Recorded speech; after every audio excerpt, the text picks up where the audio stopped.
तो शाम के 5 बज चुके हैं और इस बुलेटिन की शुरुआत करेंगे इस वक्त की 3 बड़ी खबरों के साथ। पहली खबर है पीएम मोदी और यूपी के सीएम अखिलेश यादव की मुलाकात से जुड़ी हुई।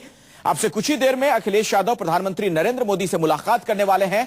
इस दौरान यूपी में कानून व्यवस्था पर दोनों के बीच चर्चा संभव है। साथ ही राज्य में निवेश को लेकर भी बातचीत हो सकती है। दूसरी बड़ी खबर है मुंबई से। यहां कैंपा कोला सोसाइटी में जहां फ्लैट खाली करने की मियाद अब खत्म हो चुकी है, कुछ परिवार अभी भी फ्लैट खाली करने को तैयार नहीं है। जबकि तीसरी तस्वीर की अगर बात की जाए तो मुंबई में हाई टाइड को लेकर लोगों की मुश्किलातें बढ़ गई हैं। 15 फीट ऊंची लहरें उठी हैं। समंदर का पानी सड़कों और घरों में घुस गया। जगह जगह लंबा जाम लगा हुआ है। तो इस वक्त की ये 3 अहम खबरें हैं। पहली खबर सियासी गलियारे से नरेंद्र मोदी की मुलाकात होनी अखिलेश यादव से। और कैंपा कोला सोसाइटी की अगर बात की जाए तो बड़ा सवाल यह कि क्या होगा उन परिवारों का जिनके आशियाने उजड़ रहे हैं।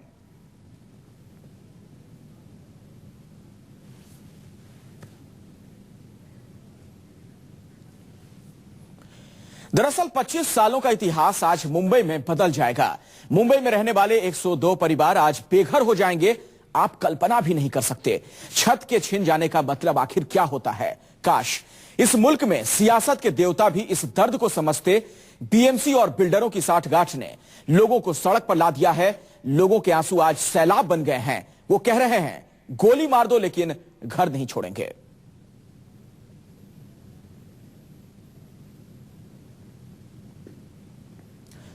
हम आपको तस्वीरें उसी सोसाइटी की दिखा रहे हैं। शाम 5 बजे तक का वक्त दिया गया था जब उनको जो लोग यहां पर रह रहे हैं उन्हें चाबियां सौंपनी थी बीएमसी को। लेकिन अभी भी कई ऐसे परिवार हैं जो यहां पर डटे हुए हैं। उनका यह कहना है कि गोली मार दो लेकिन यहां से हम नहीं हटेंगे। और वाकई उनके इस दर्द को समझना होगा। आखिर वो जाए तो कहां जाए। इस सोसाइटी में एक पटेल अपार्टमेंट भी है। उसकी 6ठी मंजिल के 602 नंबर फ्लैट में जो परिवार रहता है उस परिवार का दर्द सुनेंगे तो आपका कलेजा छलनी हो जाएगा। महिला ने व्रत रखा लेकिन भगवान भी आज काम नहीं आए। लेकिन आस अभी भी बाकी है क्योंकि सांस अभी टूटी नहीं। उस महिला से हमारे संवाददाता अविनाश ने खास बातचीत की। कैंपा कोला का टूटना अब लगभग तय माना जा रहा है, लेकिन यहाँ के लोगों की उम्मीद अभी भी बरकरार है। उम्मीद उन्हें सरकार से है और उम्मीद उन्हें भगवान से है। ऐसे में एक घर में मौजूद हूँ जहाँ पर आज व्रत रखा हुआ है एक आंटी जी ने, और वो अभी भी पूजा कर रही हैं और यही उम्मीद कर रहे हैं कि जो कैंपा कोला के ऊपर मुसीबत आई है वो शायद अब भगवान उनकी मुसीबत को दूर कर सकते हैं, कष्टों को हर सकते हैं। मेरे साथ में मौजूद है आंटी, मैं उनसे बात करने की कोशिश करूंगा। आंटी जी, सॉरी आपको डिस्टर्ब कर रहा हूं, लेकिन ये जानना चाहेंगे कि सबसे आपने कोशिश की, हर जगह जाके आप मिली, लेकिन सब जगह आपको नाउम्मीद मिली। अब आप भगवान के सहारे पर हैं। भगवान का सहारा सबसे बड़ा सहारा है। इंसान चाहे कुछ भी कर दे, इंसान भगवान के आगे कोई किसी का जोड़ नहीं है। भगवान भी ये देखता है कि किसका पाप का घड़ा कहाँ भर रहा है, कब तक भरता है। तो लास्ट लाठी उसी की पड़ने वाली है। और अपने चोरों का, बेईमानी का भगवान ने कभी साथ नहीं दिया है। और हमको भगवान से पूरा विश्वास है कि वो हमारी मुराद पूरी करेंगे और हमारे देश को, अपने घर को बचाएंगे। कैंपा कोला निवासियों को शरण अपने देंगे, उनका निवास उनसे नहीं छीनेंगे। आंटी जी, हमने देखा आपने भी काफी कुछ सामान पैक किया है और उसके बाद में दूसरी जगह शिफ्ट करवा रही हैं, लेकिन वाकई में क्या आप लोग घर यहाँ छोड़कर जाने वाले हैं? नहीं, हम घर भी नहीं छोड़ेंगे और हमने सामान दूसरों के शिफ्ट नहीं किया, हमने नीचे ही रखा है। हमारी बिल्डिंग में बहुत अच्छे लोग हैं जिन्होंने अपने एक रूम दिया है कि हमारे यहाँ सामान आप रख लीजिए। आपको जब भी आपकी वापस आपका फ्लैट मिलता है आप वहाँ शिफ्ट जाइए, हमारे यहाँ के रहिए। हमारी इतनी कैपेसिटी नहीं है कि हम दूसरा फ्लैट आज के टाइम में ले सकते हैं। से यही उम्मीद है इनकी कि भगवान इनके कैंपा कोला को बचाए, तमाम उन लोगों को बचाए जो बेघर होने वाले हैं, जिनके सर से छत हटने वाली है। और यही मुराद न सिर्फ ये कर रही हैं बल्कि ऐसी तमाम महिलाएं इस सोसाइटी में, इस कंपाउंड में मौजूद हैं जो रोज सुबह शाम भगवान के माथे सिर पर माथा रखती हैं और कहती हैं कि भगवान इस कैंपा कोला को आप बचाइए, क्योंकि सरकार तो अब कुछ करने से रही। कैमरा पर्सन अजीत के साथ अविनाश पांडे, न्यूज़ 24 मुंबई। वाकई बीएमसी और बिल्डरों ने ऐसा मजाक किया यहाँ के लोगों के साथ कि आंसू भी बात करते करते छलक ही जाते हैं। फ्लैट नंबर 603 की अगर बात कर ली जाए तो क्या दर्द यहां रहने वाले लोगों का है, यह भी जाना हमारे संवाददाता अविनाश ने, जहां फूलों को गूंथ कर लोग जिंदगी जी रहे थे। कैंपाकोला में ऐसे भी परिवार हैं कि अगर उनके सर से छत गई तो वो सड़क पर रहने को मजबूर हो जाएंगे, वो दाने दाने को मोहताज हो जाएंगे। ऐसे ही एक परिवार में मैं इस वक्त आया हूं। मेरे साथ में आंटी जी मौजूद हैं, मैं उनसे बात करूंगा। इनके पति जो हैं वो किडनी पेशेंट हैं और 50% उनकी किडनी जो है वो खराब हो चुकी है। और जिस वक्त ये हादसा हुआ, अब फिलहाल वो मुंबई में नहीं है, उनका इलाज चल रहा है। और ये जो फ्लैट है जहां पर इस वक्त मैं बैठा हूं, ये फ्लैट के किराए से उनका इलाज होता है। अगर ये फ्लैट तोड़ दिया गया तो ना ही उनका इलाज हो पाएगा और ना ही उनके लिए या उनके परिवार के लिए खाने पीने का भी कोई बंदोबस्त हो पाएगा। मेरे साथ में राठी जी मौजूद हैं, मैं उनसे बात करूंगा। आंटी जी, ये बताइए कि ये फ्लैट ही आपका एकमात्र कमाई का जरिया है? ये फ्लैट ही मेरा एकमात्र करेगा, इसी के किराए से ही मेरा घर का खर्चा चलता है, मेरे हस्बैंड की बीमारी का खर्चा चलता है और मेरे बच्चे को पढ़ाई के लिए भी पैसे भेजने पड़े, तो इसी अभी ये नहीं, मेंटेनेंस किससे देंगे? आप कैसे घर का खर्चा चलाती हैं? कितनी मेहनत करनी पड़ती है? कैसे आप बच्चों को पढ़ाती हैं और कैसे अपने पति का ध्यान रखती हैं? मैं ना ये दिन रात ये वाला काम करके मैं ना पूरे दिन जब मैं सूर्य उगता है पहले पूजा पाठ ना करके पहले मैं ये कमाई का साधन ये सोचती हूँ कि ये कोई काम करूंगी तो मेरे को 2 पैसा मिलेगा, तो उससे मैं ना घर में ना शाम का चूल्हा जला सकती हूँ, सुबह का चूल्हा जला सकती हूँ, मेरे हस्बैंड की ना बीमारी का पैसा आ सकता है। इससे इतना नहीं आता है, पर कुछ राहत जरूर मिलती है। सबसे बड़ी राहत तो हमारा मकान ही था कि भी उससे इतनी राहत कि हमारा घर का खर्चा आराम से चल सकता था। सबसे बड़ी तो मेरे को दिन रात दवाई की चिंता लगी रहती है कि दवाई के बिना वो एक दिन दवाई नहीं लेते हैं, बेहोश हो जाते हैं। 3 दिन से उन्होंने खाना नहीं खाया। आज मैंने रात से मेरी तबीयत खराब हो गई कि मैं यहाँ क्यों आई, मकान को लेके क्या करूंगी। उनका खाना पीना बिल्कुल नहीं लगे। हर 2 मिनट आधे घंटे 1.5 घंटे बाद में मेरे को उनको एकदम ताजा खाना बना के देना पड़ता है। बासी खाना वो बिल्कुल नहीं खा सकते और मैं उनको भूखा रहना होता है। जो हर आधे घंटे बाद में मेरे को उनको कुछ न कुछ गरम बना के खिलाना पड़ता है।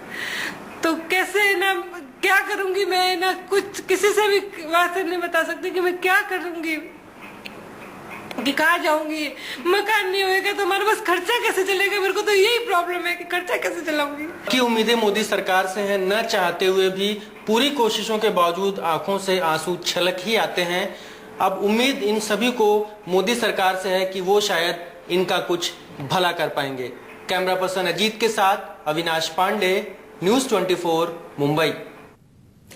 वो मुंबई जिसे माया नगरी कहते हैं, सपनों का शहर भी कहते हैं। लोगों की जिंदगियां गुजर जाती हैं लेकिन एक अदद छत की उनकी तलाश पूरी नहीं हो पाती। ऐसे में अगर उनका आशियाना छिन जाए, सोचिए भला उन पर इस वक्त क्या कुछ गुजर रही होगी। सीधे आपको लिए चलते हैं कैंपाकोला सोसाइटी। हमारे साथ अविनाश पांडे, हमारे संवाददाता, वहां से जुड़ चुके हैं। अविनाश, यहां रह रहे लोगों के पास क्या अभी भी कोई विकल्प है? देखिए, अब एक ही विकल्प इनके पास में बचा हुआ है, वो ये है कि अगर राज्य सरकार इस मामले में हस्तक्षेप करती है तो जरूर इनके जो ऊपर छत जाने वाली है वो शायद अब नहीं जाएगी। लेकिन जिस तरह से मुख्यमंत्री चौहान साहब ने कहा है कि वो इस मामले में अब कुछ नहीं कर सकते हैं, सुप्रीम कोर्ट का आदेश है, अगर वो कुछ करते हैं तो कंटेम्प्ट होगा, ये बात कह करके कहीं ना कहीं पल्ला झाड़ने की कोशिश की जा रही है। मेरे साथ में तमाम यहाँ के रहने वाले लोग मौजूद हैं, मैं उनसे ही जानने की कोशिश करूंगा कि वो क्या सोचते हैं और क्या विकल्प उनके लिए बचा हुआ है। क्या विकल्प सर आपको लगता है क्या बचा हुआ है अभी? ये विकल्प तो बचा हुआ, अभी आपने बताया कि माननीय मुख्यमंत्री जी उनके हाथ में सब कुछ है, लेकिन वो हमेशा उनका हुक्म का एक का निकालते हैं, जिसको हम ट्रम्प कार्ड बोलते हैं कि सुप्रीम कोर्ट का आदेश है।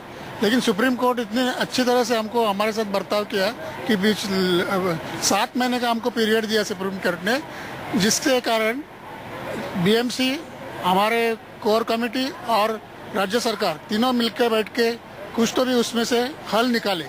और हल निकालने के लिए हम सोसाइटी की तरफ से हमारे कोर कमेटी ने बहुत सारे ऑप्शंस उनके पास रख दिए, लेकिन अपने माननीय कमिश्नर साहब किसी में भी इंटरेस्ट नहीं दिखा रहे थे और हर एक टाइम ये लाओ वो लाओ करके उन्होंने 7 महीना बिगाड़ दिया।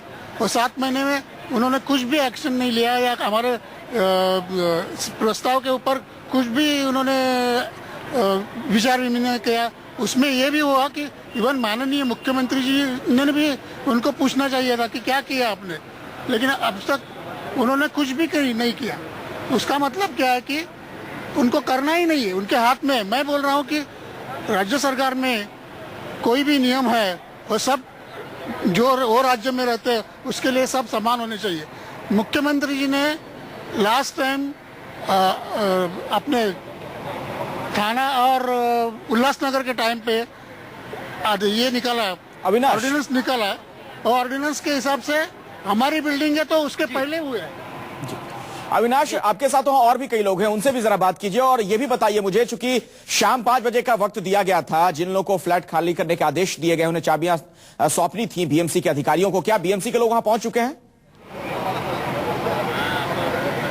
बिल्कुल अखिलेश जी, अभी तक बीएमसी के अधिकारी या कोई भी कर्मचारी यहाँ नहीं पहुंचा है। मैं किसी से बात करूं उससे पहले मैं आपको ये पर्चा दिखाना चाहूंगा। इस पर्चे में ये कहा गया है कि हम अपनी चाबियां बीएमसी को देने को तैयार हैं, लेकिन ये हमारी कुछ मांगे हैं। इन मांगों को अगर माना जाता है तो हम अपनी चाबियां खुशी खुशी आपके हवाले कर देंगे। अगर ऐसा नहीं होता है तो ये चाबियां हम नहीं देने वाले और हम यहीं पर आखिरी सांस तक रहेंगे। इसमें कुछ ऐसा लिखा हुआ है कि इसके बाद कोई भी लीगल कंस्ट्रक्शन नहीं होगा, कोई भी ऑर्डिनेंस पास नहीं किया जाएगा, और अगर यहाँ पर इन इमारतों को जमींदोज किया जाता है तो यहाँ पर कोई नया कंस्ट्रक्शन नहीं होगा, और कंपनसेट अगर किया जाएगा तो ही हम आगे चाबियां देंगे। मेरे साथ में तमाम लोग मौजूद हैं, मैं उनसे बात करूंगा। आप बताइए, ये तमाम ये कंडीशंस रखी गई हैं, कंडीशनल है, इसके बाद में आप चाबियां देने को तैयार हैं, क्या चीजें हैं? अगर क्वाइट सिंपल, क्योंकि आप लोग हम लोग को खाली एक एग्जाम्पल बना के छोड़ नहीं सकते हैं, ठीक है। हम लोग क्या बोल रहे हैं कि बाकी के जो भी लीगल बिल्डिंग्स हैं, आप हम लोग को एक मतलब रिटन एफिडेविट दीजिए कि हमारे बाद वो सब को आप तोड़ेंगे। It's quite simple. जो लॉ हमारे ऊपर लागू हो रही है बाकियों के ऊपर भी लागू हो। हम लोग को एग्जाम्पल होके नहीं रहना है, हम लोग अपना राइट मांग रहे हैं। ये लैंड हमारी है, तो अगर किसी को भी इसके ऊपर से कुछ भी मतलब प्रॉफिट बनाना है, यहाँ पे जिन्हों के मतलब घर जा रहे हैं उनको मिलना चाहिए। बिल्कुल, हम अपना राइट मांग रहे हैं। सर, आप बताइए कि आप भी यहाँ पर रह रही हैं, कई सालों से रह रही हैं, क्या 5 बजे के बाद में क्या सोचा आप लोगों ने? अभी क्योंकि मैं अभी स्कूल से अभी वापस आई और मेरा मन में बहुत हो रहा है कि अगर घर जाएगा तो मैं क्या करूं, मैं किधर रहूं, और सब पूरा बहुत ट्रॉमा है। कॉलेज स्टूडेंट है इसलिए इनके मन में डर अभी भी बना हुआ। आंटी जी, आप बताइए, आप शुरू से इस लड़ाई में शामिल हैं, कैसे 5 बजे के बाद में क्या सोचा आप लोगों ने? ये नोटिस हमने पढ़ा जो आपने बीएमसी को दिया हुआ है, 5 बजे के बाद का क्या सोचा है? कुछ सोचा नहीं है, और सोचने की हमें ना हिम्मत है, और जाएं तो क्यों जाएं और कहां जाएं, पहले बताइए। हमारा कसूर क्या है? कोई हमें बता दे तो हम चुपचाप चाबी देके चले जाएंगे। हम मरेंगे तो इधर ही मरेंगे, बार बार यही बोलते जा रहे हैं, और जितना पूछेंगे और जितना हमें प्रशासन परेशान करेगी उतना और डटे रहेंगे हम यहीं। बीएमसी की तरफ से 5 बजे का वक्त तय किया गया है। चाबियां ये पूछिए, एक बुनियादी सवाल है, उनसे जरा पूछिए, ये सिस्टम की खामी है, सिस्टम की गलती है, उसकी सजा भला ये क्यों भुगतते हैं? एक सबसे जरूरी सवाल है जो शुरुआत से चला आ रहा है कि सिस्टम की गलती है और उसका खामियाजा यहाँ पर तमाम लोगों को उठाना पड़ रहा है। इस पे आप क्या कहना है? डेफिनेटली ये जो लोअर मिडिल क्लास है, जो ना वोट बैंक है, जिसका वजूद भारत देश में है ही नहीं, हमारी महत्वता नहीं है, इसीलिए कोई आता नहीं हमारी मदद करने के लिए। 1 साल से हम तड़प रहे हैं, ना जी रहे हैं ना मर रहे हैं, सब खत्म हो गया। हमारे emotions, finances, feelings and health has affected everybody's health. हम लोग ने सब 10 साल की जिंदगी 1 साल में जी है, तो ये प्रशासन देखता नहीं है। आज पिंपरी चिंचवाड़ बोलते हैं वो बड़ा वोट बैंक है, तो हम उस पे 14 मेंबर्स की कमीशन बिठा देते हैं। क्यों? हमने क्या गुनाह किया है? हम क्या नागरिक नहीं है देश के? हमने टैक्सेस नहीं भरे हैं? तो बताइए ना, हमें इतना तंग और परेशान क्यों किया जा रहा है आज? मैं एक चीज और जानना चाहूंगा, अभी तक तमाम पार्टियां आप लोगों के साथ में थी, अब कई लोग कोर्ट के ऑर्डर का बहाना बनाते हुए या उसके डर की वजह से अब सामने नहीं आ रहे, वो कह रहे हैं कि कोर्ट ऑफ कंटेम्प्ट होगा, क्या कहेंगे इस पे? भैया, कंटेम्प्ट ऑफ कोर्ट तो बीएमसी ने पहले कमिट किया है। 6 महीने तक कोर्ट ने बीएमसी को बोला इनकी प्रपोजल्स पर सोल्यूशन पर ध्यान दीजिए। इलेक्शंस खत्म हुई, सीएम ने हाथ उठा दिए। सीएम ने कंटेम्प्ट सेशंस में किया, जब उन्होंने हमें प्रॉमिस किया नागपुर असेंबली में हमारी मदद करेंगे, ध्यान दीजिए। इलेक्शंस खत्म हुई, सीएम ने हाथ उठा दिए। सीएम ने कंटेम्प्ट सेशंस में किया, जब उन्होंने हमें प्रॉमिस किया नागपुर असेंबली में हमारी मदद करेंगे, तो पहले उनको कटघरे में लाइए ना, फिर हमसे पूछे सवाल, क्योंकि हम आम आदमी हैं, हमारी सुनवाई नहीं है इस देश में। जी कैसा देश? अविनाश, जरा एक सवाल और पूछिए वहां मौजूद लोगों से, और भी जो लोग हैं उन्हें भी इस चर्चा में शामिल कीजिए, उनसे जरा पूछिए। 5 बजे का वक्त था, जो डेडलाइन 5 बजे की थी, वो वक्त हो चुका है, वो समय गुजर चुका है। अगर बीएमसी के लोग वहां पर पहुंचते हैं, अगर वो चाबियां मांगते हैं, तो फिर क्या सोच रखा है इन लोगों ने, क्या करेंगे, अगला कदम इनका क्या होगा? बिल्कुल, तमाम लोग हैं। मैम ये बताइए कि 5 बजे का वक्त था, वो कंप्लीट हो गया है। अब अगर बीएमसी के लोग आते हैं, अधिकारी कर्मचारी आते हैं, तो क्या सोचा आपने, चाबियां देंगे या फिर क्या? चाबियां हम लोग नहीं देंगे। अगर बीएमसी ने हमें धक्के देके घर से निकाल दिया तो हम लोग नीचे टेंट में बैठ जाएंगे, पर हम अपना मतलब बिल्डिंग छोड़ के नहीं जाएंगे कहीं पे भी। मरेंगे तो भी यहीं पे, रहेंगे तो भी यहीं पे, कहीं नहीं जाएंगे हम लोग। और हमारी गलती क्या है जो हमें ऐसा हमारे पर इतना अन्याय किया जा रहा है?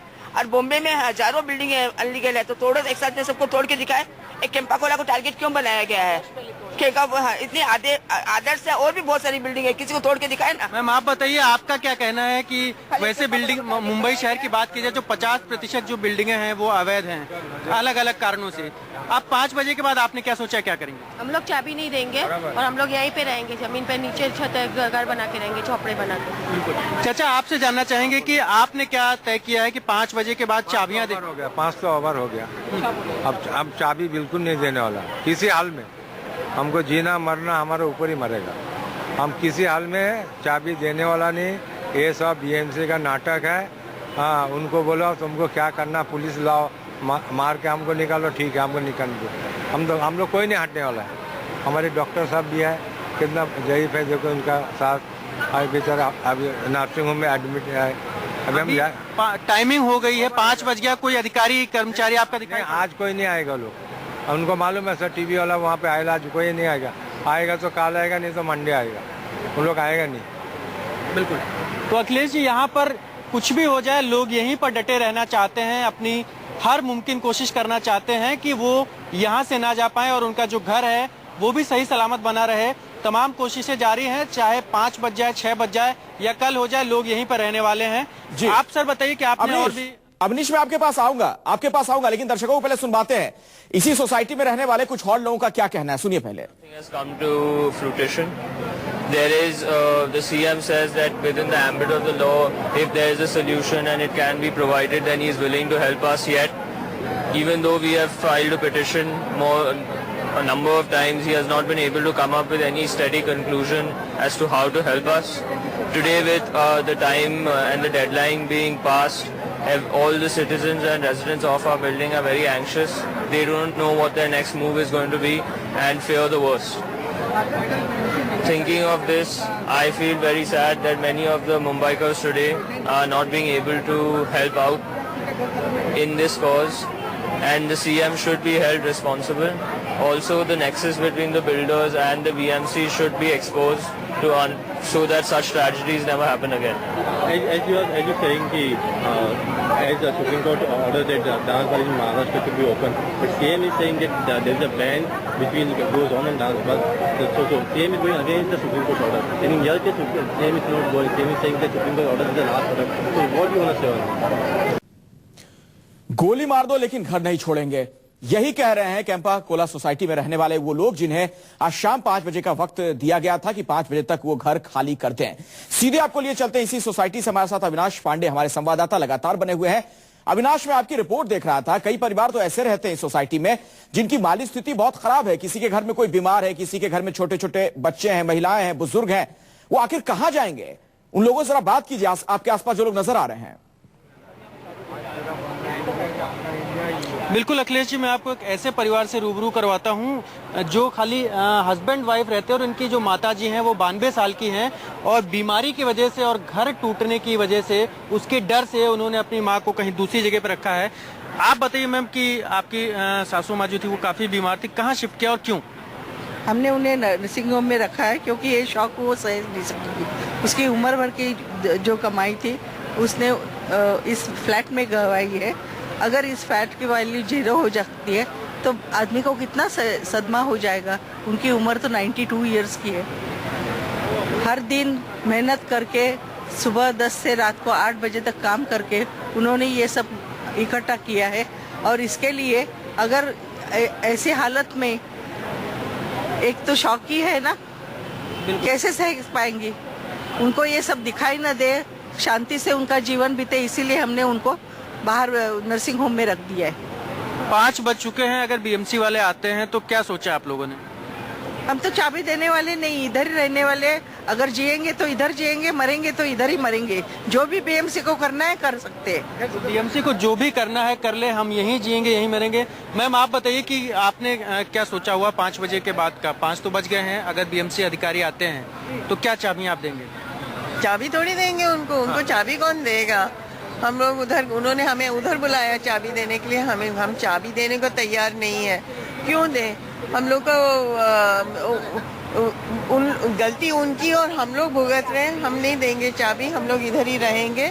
और हमें मालूम है ये पिंपरी चिंचवड सबको वो लीगलाइज करेंगे, क्योंकि बहुत बड़ी जगह उधर कार्रवाई नहीं कर सकते, इसलिए उसको लीगलाइज करने को ठहरे हैं। लेकिन हमारी जगह नहीं करने को ठहरे हैं, क्योंकि सिर्फ 7 बिल्डिंग, हम लोग वोट बैंक नहीं है। बस हम लोग वोट बैंक नहीं है, ये कहीं ना कहीं बात मन के अंदर घर कर चुकी है। मैम आप बताइए, शुरू से लेके आखिर तक आपने पूरी लड़ाई लड़ी है, यहाँ से लेके अदालत तक, क्या सोचा है आप लोगों ने? 5 बजे का वक्त खत्म हो चुका है, क्या आप चाबियां हम हमारी चाबी नहीं देंगे, क्योंकि हम जो लड़ रहे हैं ये न्याय की लड़ाई है।